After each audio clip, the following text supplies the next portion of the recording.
Karbala में एक तरफ दरिया था, दूसरी तरफ प्यास थी। कमाल ये है कि जो पानी पीते रहे वो मर गए, जो प्यासे थे वो आज भी जिंदा है।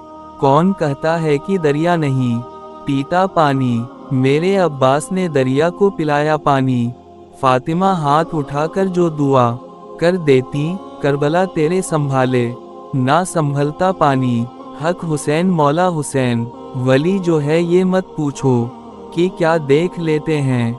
जमी पे बैठ के अर्शे मोहल्ला देख लेते हैं। जो है ईमान के अंधे उन्हें कैसे नजर आए। जो अहले बेत का गुलाम है वो अजमेर से मदीना देख लेते हैं। जुल्म बेशक मजीद हो जाए, बच्चा बच्चा शहीद हो जाए, हम हुसैनी थे हुसैनी रहेंगे, चाहे सारी दुनिया यजीदी हो जाए।